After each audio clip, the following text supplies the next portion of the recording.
Welcome to another CEO Wisdom Pod with Juan Betancourt, French way I'm going to pronounce that. Juan Luis is the CEO of Human Intelligence. It's basically AI for smarter collaboration. He's a speaker and a thought leader on AI for collaboration. So today we're going to talk about future of work, talent management, team collaboration, AI-driven collaboration, and everything in between. He's also a member various organizations. It's not his first stint at startups. So me and Juan were talking about ayahuasca pre-call. Wild guy. I already vibe with his mindset, and I'm eager to get into everything AI today and the future of humanity. Who knows? This podcast is brought to you by podpire.com. If you want to start your own podcast and scale it, go to podpire.com. I can help you do that the unconventional way. Juan, welcome to the pod. Tell me a bit more about yourself, what you're up to nowadays, and human intelligence. Thanks, Charles, for having me here. We are 6 years into human intelligence. We've had to pivot a couple times. It's been a rocky landscape and macroeconomic environment for software, especially HR tech. But today we take a tool that's been around for 50 years, something called psychometrics or personality tests, and we actually do what Grammarly did to the thesaurus and dictionary.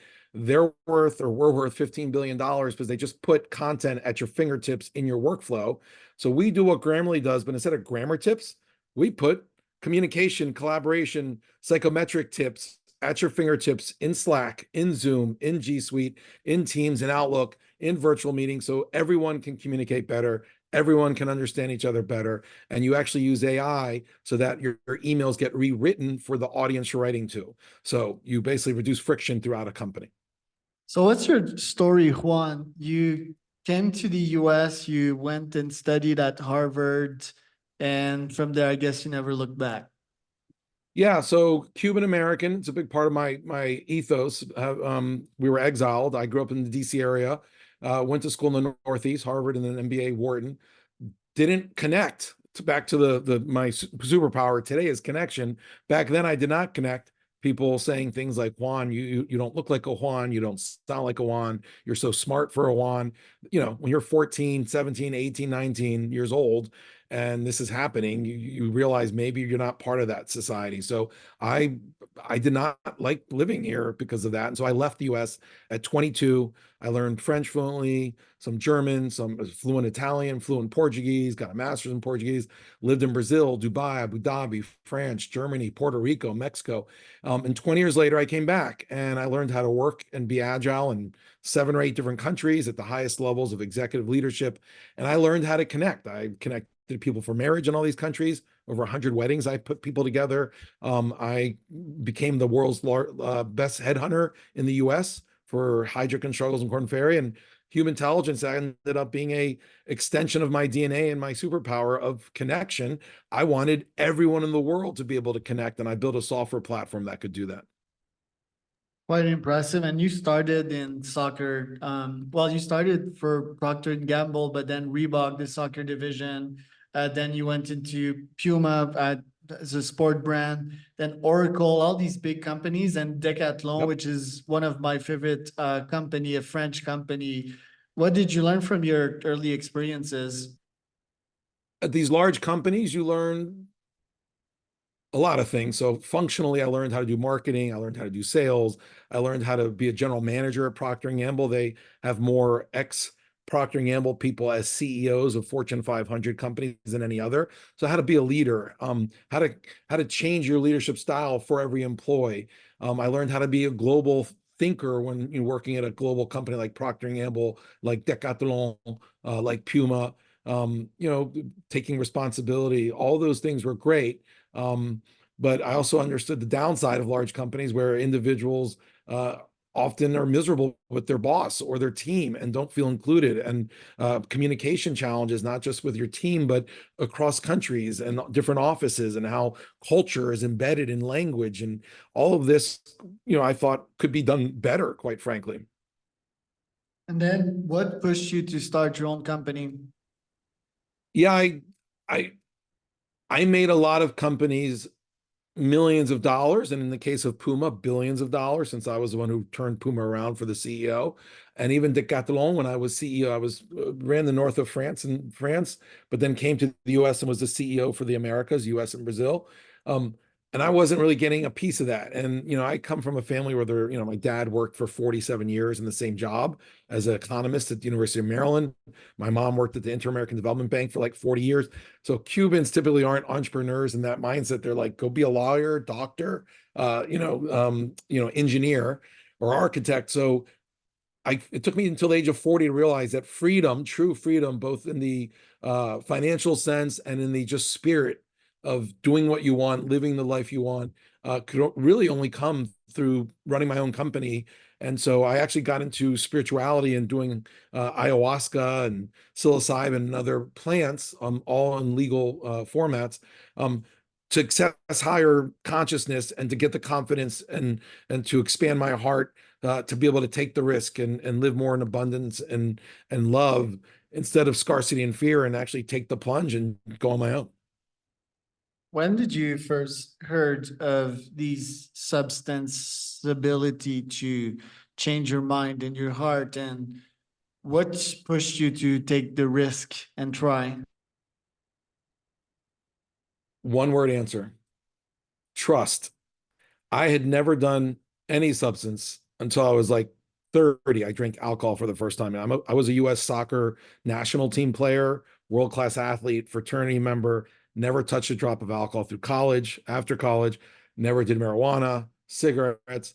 If somebody did do anything like that, marijuana more specifically, I wouldn't talk to them and I'd cut them out of my friend ecosystem. So I was a pretty judgmental, I'm better than thou energy type guy up until about 40. But I was dating a woman, wonderful woman, and we were trying to make it work. And, I was 40, she was 30. We probably weren't love at first sight type relationship, but when you get older, you start to look for different qualities, and you have to kind of open up your range of what you're willing to date. And so she did that for me, and I did that for her. And one weekend, she tells me, she's a psychologist, slightly hippie energy, but it wasn't too bad. She came from a very business family. And she says, I'm going to Fort Lauderdale to do work with patients this weekend. I'll see you on Monday. And I said, well, why don't you just come back? It's 30 minutes away on the night. Oh, because we work at night. I go, what are you talking about? You work at night. Juan, you're not going to understand. We work at night. We give this plant called ayahuasca to these patients, and it improves their condition. They solve childhood traumas. They get rid of PTSD. They get rid of addiction. And then there's other people who just do it for higher consciousness. And of course, I broke up with her that moment. And so she calls me a week later and says, look, the shaman, you know what that is? And she explained, he's going to let you come and observe. And I went and observed one night, and I saw 5 or 6 miracles of the 12 or 13 people present. Were either they were actors and they were going to cut my organs out if they ever got me to do it, or I actually saw people download the wisdom and knowledge of 500 years in one night. And so I thought, I need to trust this woman. I'm falling in love with her. She's a good person. The best things in life come through trust. I've always trusted God. And if God brought her to my life, I need to go and do this thing, even though it goes against everything that my stories and my parents and society told me about plants and substance. And man, it was the best thing I've ever done in my life. Transformational. It is underrated technology, to say the least, and I'm not sure why it has been kept away from us for that long. Maybe it's the Western civs, war on drugs. I think some drugs amplify who people are, alcohol, namely marijuana, or bring the worst out of us, right? When you get really drunk and you're just like a total mess, want to fight with everybody, bring these negative emotions that are suppressed. They bring them out. So I guess that societies were a bit afraid of that, right? Like to have people just go out of line. But I think they took all the quote unquote drugs and threw them with the baby in the bathwater. Ayahuasca substance from the Amazon forest, and I guess it's been through First Nations or in the indigenous cultures. So that us Western white folks were not too familiar with these, but yeah, they're really game changing. I'm not sure the mechanism though. Sometimes I try to describe them. I think it's like consolidation of And there's certainly a lot of biochemistry of serotonin that's released during these ceremonies. You've told me before this call, like a way that I guess this organization that got to sort of legalize the substance lately, that org, they find out a way to make the trip nice. But me, I also like personally when it gets rough out there, you know, and it's like, whoa, losing like my capacities and losing control, right? Like I wouldn't describe myself as a control freak, but as an entrepreneur, I have control over pretty much everything, my schedule, you know, and no one fucks with that. And when that substance is showing me that, yo, I don't have control over this life, over my thoughts, over all of that, it's fun sometimes to just relax and be like, okay, this is gonna pass, just like a tough event. Have you gone into some of these trips where you're having difficulties get a hold of yourself and you get through a rough patch? Yeah, so the group there's three ways of doing ayahuasca. They're the main form, 80% of society, US, Latin America, around the world, does the tea, which is a liquid, tastes horrible. People often vomit, if not always vomit. A second way in LA, very celebrity based, is a short 5 minute smoke where it's like a bong, you smoke it, you're in 5 minutes, it feels like 5 hours. Problem is, it's like trying to download 7G on a 4G software platform in your brain. You don't really remember much, integrate very much, but it's quote unquote a fun trip. I have done that, don't really prefer it because you don't really take away that much and learn a lot. There's usually no vomiting in that smoking fashion. And then the third way, which is the last 10%, is the way that the group I often have worked with for 15 years. They figured out how to calm the animal, the human, so that you're not scared physically, which often leads to the vomit. So then you can go in for deeper, longer periods of time and leave your body and go to higher consciousness. Now, I agree that getting uncomfortable and losing control is the whole point. Correct. Now, when I say the third version that I do for me is better, it's because you go without the physical uh, discomfort. There is still very much mental and content discomfort because you will get access to information, to insights that will push your limits and push your thoughts. The difference, though, is just you're not physically vomiting and physically sick. I don't mind learning conceptually and through my mind and through information. I just don't need to be in physical pain while I do it. It usually detracts from actually the content insights. But yeah, I agree. You don't want to be in an environment where you're still in complete control. That kind of defeats the purpose. So I'm about to go on a mushroom ceremony soon with my boys. I do that like every year. It's a nice opportunity to think about the year, what's ahead, and get a sense of purpose, quote unquote, reconnect with your heart, right? Like, and I tend to forget about that as a very cerebral entrepreneur myself. What is your road to your trips? How do you prepare to these? Is it like a journal, taking notes, having an outline? What's your preparation leading to these ceremonies? Yeah, there's both a physical and mental preparation and spiritual. So I do a lot more meditation the 2 weeks leading up to it, probably 3 or 4 days a week instead of just one. I change my diet and stop eating any animal-based foods that have eyeballs. So I typically go to vegetarian. Maybe I'll have some fish. And then the day of, it's complete fast, no food, just liquid diet. And so I go in after 12 hours with nothing in my system. And I go in with intentions, right? If you get 8 hours with God and say, okay, God, tell me everything, God's going to laugh at you. But if you get 8 hours with God and say, hey, God, in my life at this moment, I have these challenges. We all, no matter whether you're depressed, whether you're happy and married, whether you have family, whether you're the Tony Robbins or you're, the king of a nation, it doesn't matter where you are. Life is life because it does throw challenges and you have a next step. And so you go in with those intentions of, I want to learn more on how to connect with my young 3-year-old. We're not connecting, or I want to learn how to improve my relation with my wife, or I want to download the next tagline for my startup, or I want to see the new business plan for a startup, or I want to figure out how to lead better and understand humans when I lead them in management, whatever, or someone who I knew had a stutter. I want to learn why I have a stutter. Take me back to my childhood that caused it. I want to learn why I have gastro problems with this bloated stomach, whatever. Or I want higher consciousness. Everyone has their unique intention. I rarely have ever heard anybody ask for the same, unless it's generic one, like I want love in my life, I'm alone, I want to call that in and change whatever ancestral bonds that are keeping me from that. So whatever the intention you want to get out of it in that phase of life, you want to come in with 2 or 3 of those as very clear stated intentions. That way, you have a roadmap for your journey when you are in, and that's very important. And the trip itself, even with my boys, like I'm a proponent of just like sitting and meditating during the thing. Maybe a little walk also for it to kick in, or just to have nice visuals and connection with the natures. What do you prefer like during the trip? If it's psilocybin, let's say, because ayahuasca, usually it's like you're just lying down.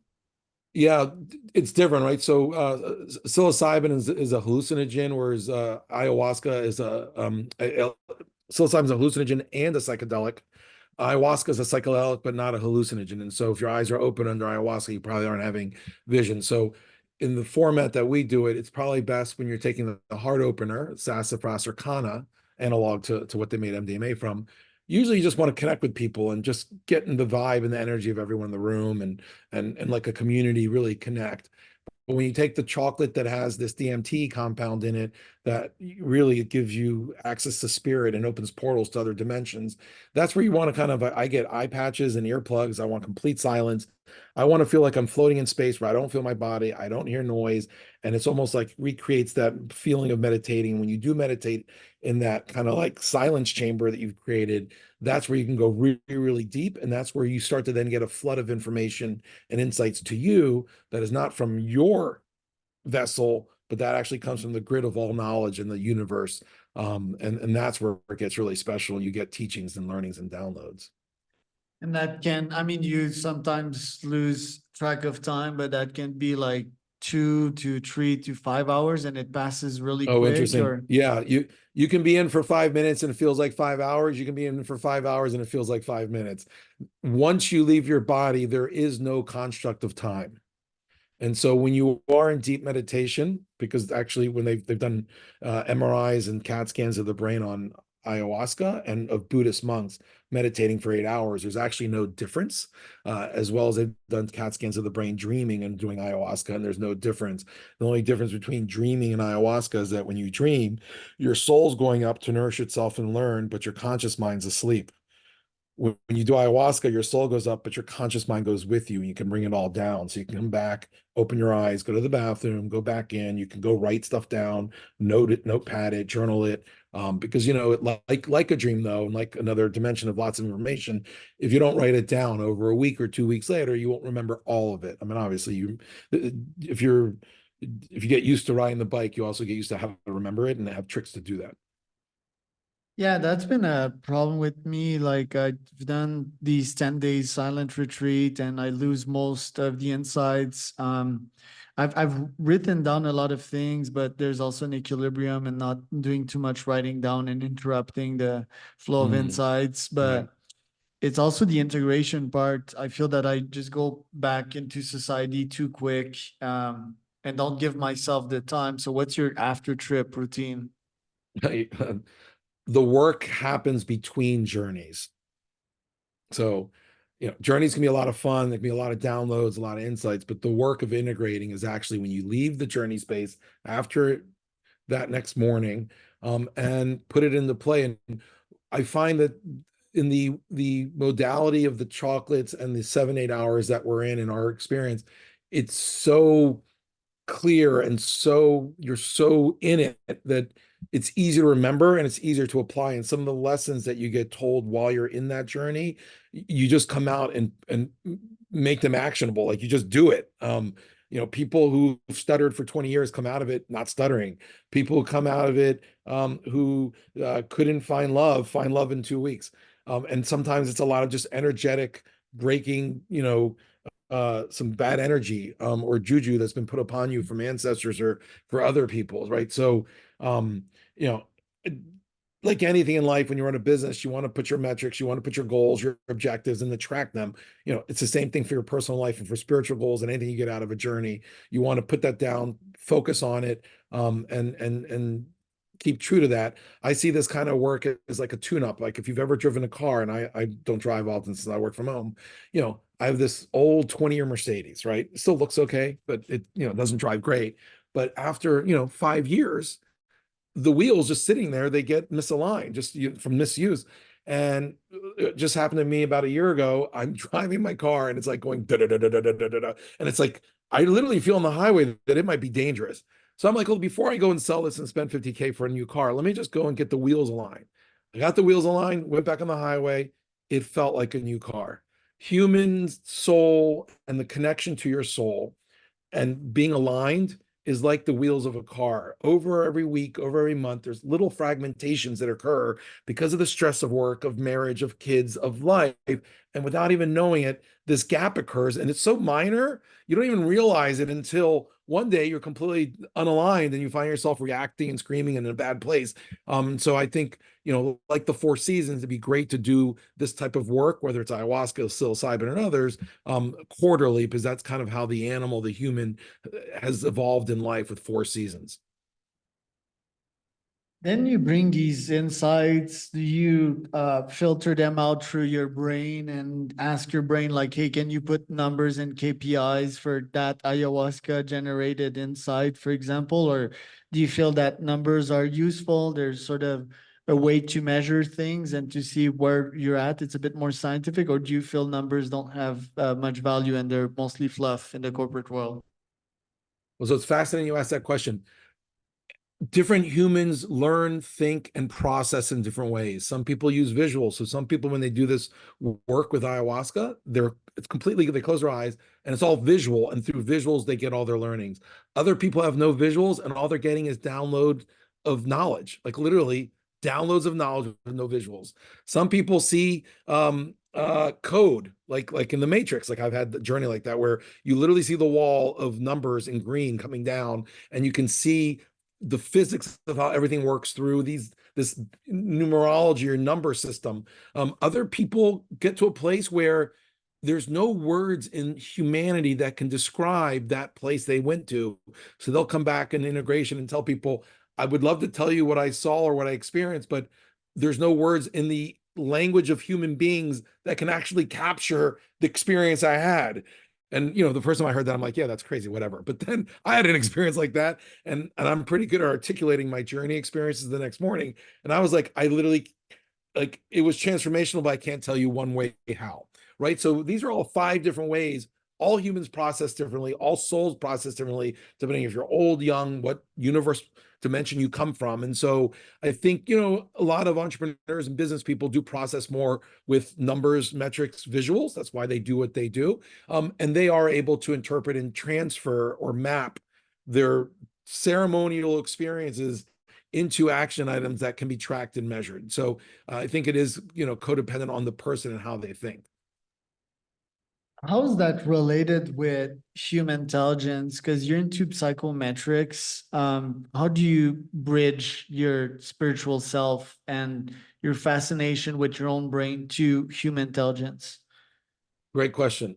Well, first, it was in a ceremony where one of my intentions at the age of 40, I had done all these different things: Reebok, Puma, Procter Gamble, Hijack and Struggle. I'd worked in France, Germany. I was like a zigzag, and every other friend of mine from Harvard and Wharton had already been 10 years in one thing.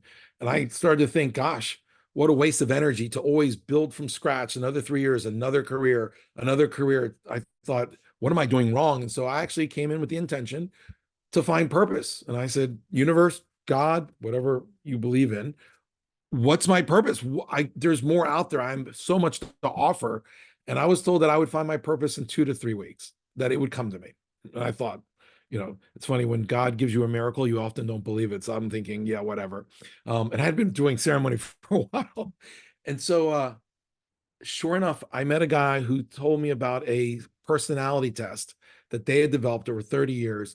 And as this person was telling me about it, I just was like seeing a vision, almost like that TV show for detectives called CSI, where they visualize the crime scene. It's like, and I'm visualizing the foundation of a company using this assessment for recruiting, for the life cycle of the employee. And it literally hit me, oh my gosh, I'm going to buy this guy's science. I'm going to invest money, and I'm going to create a software company using psychometric science within software to do recruiting. Because at the time it started with recruiting.